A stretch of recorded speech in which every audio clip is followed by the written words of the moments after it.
Bonjour à toutes et à tous.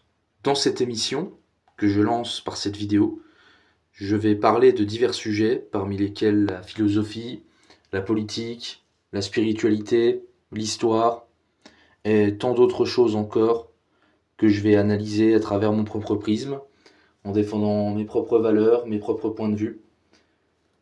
Je vais exposer mes convictions, ma manière de voir les choses, et il y aura également des analyses sur des événements d'actualité, ce genre de choses.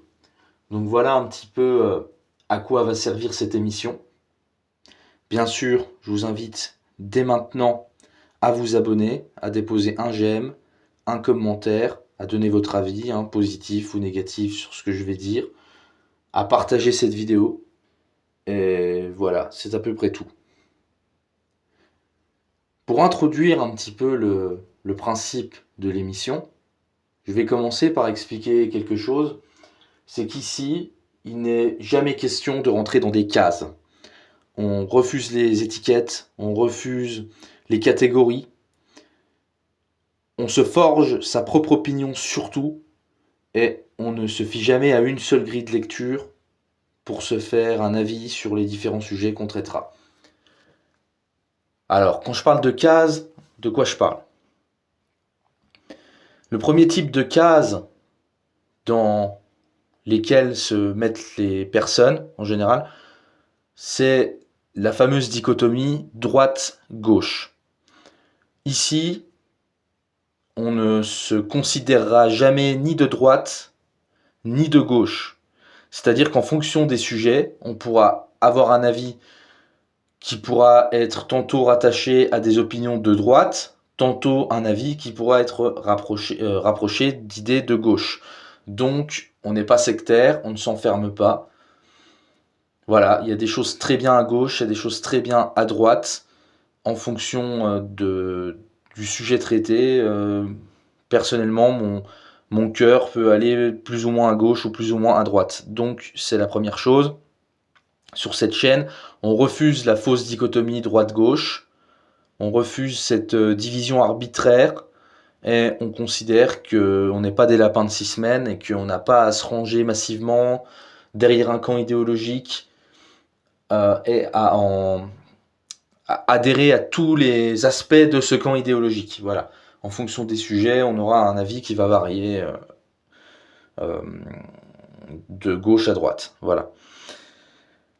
La deuxième dichotomie, pas dichotomie du coup, mais la deuxième catégorisation qu'on retrouve souvent, c'est celle des idéologies.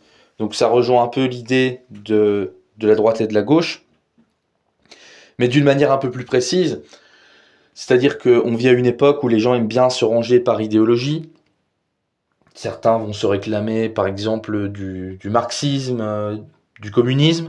Certains vont se réclamer de l'anarchisme, certains vont se réclamer du royalisme, d'autres du nationalisme, certains du libéralisme, et toutes ces choses en isme, et ben c'est pareil. Ici, on rejette toutes ces étiquettes idéologiques, on refuse ces ismes, et ici, on peut très bien parfois avoir une opinion libérale, parfois avoir une opinion socialiste, parfois avoir une opinion qui se rapproche des positions anarchistes.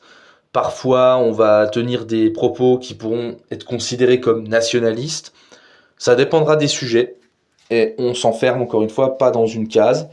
Et on considère qu'en fonction de la thématique, en fonction de la question abordée, différentes écoles de pensée peuvent apporter leur lumière et peuvent contribuer à l'analyse. Ensuite, la dichotomie suivante qu'on va retrouver, la catégorisation qu'on va retrouver, c'est celle des religions. Alors ici, c'est pareil, on ne se réclame d'aucune religion. Personnellement, je suis croyant, je pense qu'il existe, comment dirais-je, un ordre dans l'univers, une réalité métaphysique, quelque chose qui se rapproche de ce que certains appellent Dieu, c'est-à-dire une forme de conscience, quelque chose qui s'élève au-dessus de la matière. Donc ça, c'est mon point de vue personnel. Mais en revanche, je ne m'inscris dans aucun courant religieux clairement défini.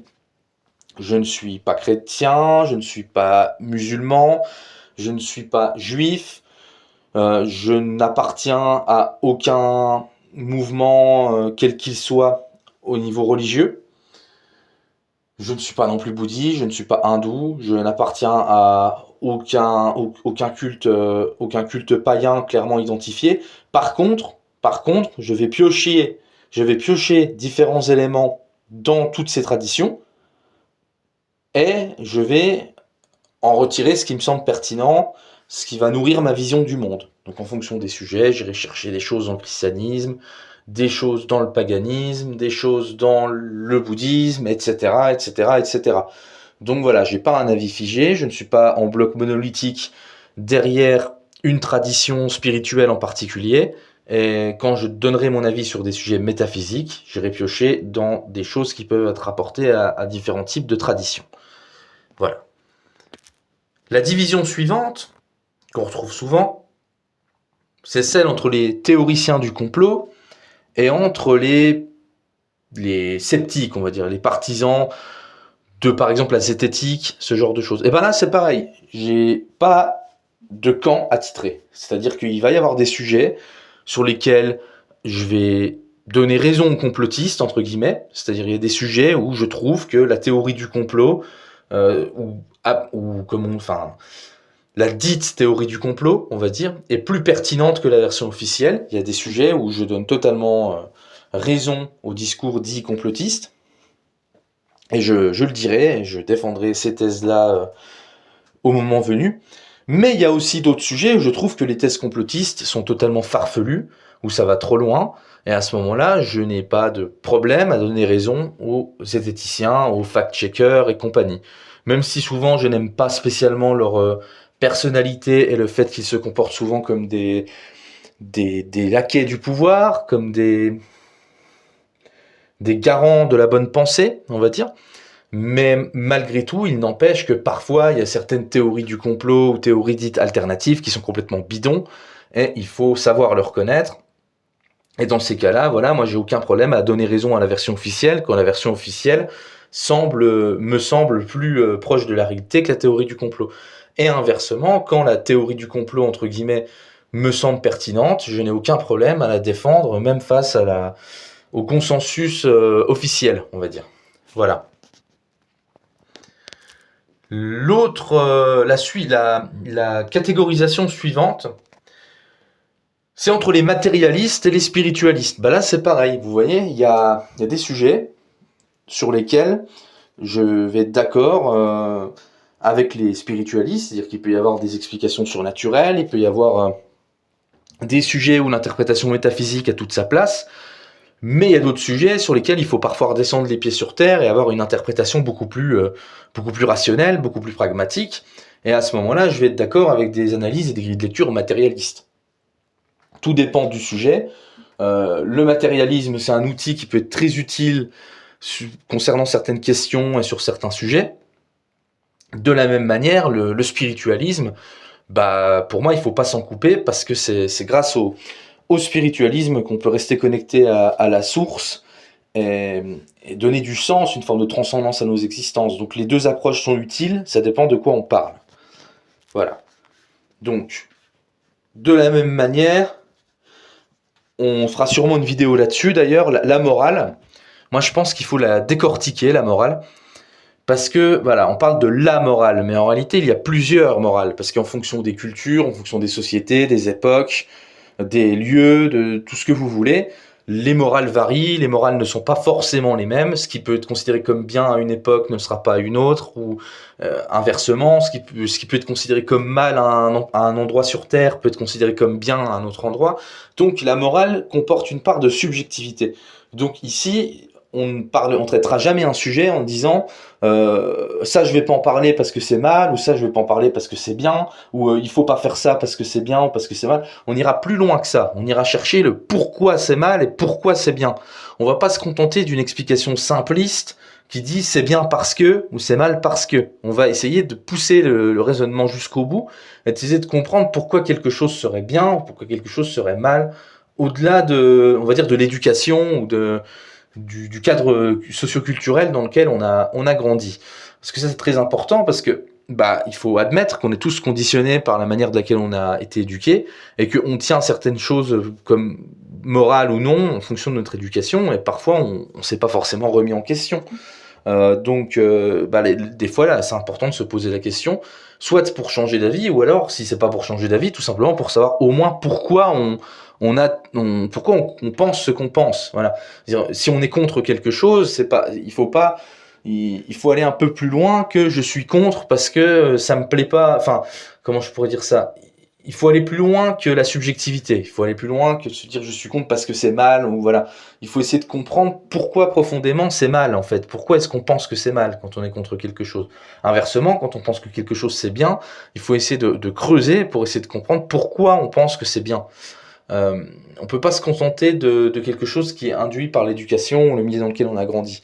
Donc ça c'est pareil, on va un peu se détacher de la morale apprise, on va dire, et on va essayer de creuser un peu plus loin. Enfin, bien sûr, ici on rejette tout clivage qui va être lié aux sous-cultures ou aux styles musicaux, enfin tout ce truc-là, bah, ça va sans dire, hein, je pense. Là, on est vraiment au ras des pâquerettes, mais disons que c'est pareil. Ici, on est, par exemple, prenons la musique, par exemple, bah, ça pourra arriver, je sais pas, qu'on discute de musique. Bah, ici, on est ouvert à tout type de styles musicaux. Comme j'ai l'habitude de le dire, moi, j'écoute de tout sauf de la merde, hein. C'est-à-dire que je suis fermé à aucun style en soi, par exemple, en termes de musique. Mais il faut que ça ait un intérêt, quoi. Il faut que ça soit intéressant. Donc là, c'est pour la musique, mais c'est pareil pour tout un autre sujet. Ça peut être pour des styles littéraires, ça peut être pour des styles artistiques, ça peut être pour, voilà, en fonction des sujets dont on va parler. Voilà, moi je suis assez ouvert d'esprit et pareil, je refuse les cases. Je ne suis pas dans je suis pas dans une secte. Je suis pas fermé d'esprit et je considère il faut pouvoir tout écouter et se faire un avis sur tout, son propre avis, en dehors de tout type de dogme, de tout type de cadre préconçu. Il faut créer sa propre grille de lecture en s'émancipant de toutes les cases et de toutes les catégories que je viens de citer. Et voilà, ça sera un peu le maître mot de cette chaîne tout au long des vidéos que je diffuserai. Et donc le principe, comme je l'ai dit en début de vidéo, ça sera de réaliser des vidéos qui traitent de différents sujets, qu'il s'agisse d'actualité, de philosophie, etc. Et toujours en gardant ce cap de les analyser sans rester dans un cadre sectaire et en essayant de prendre de la hauteur. Voilà. Alors, j'en ai terminé avec cette petite introduction.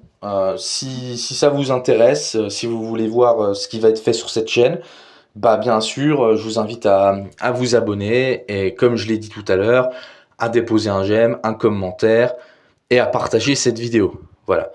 Je vous remercie et je vous dis à très bientôt pour la première vraie vidéo de cette chaîne.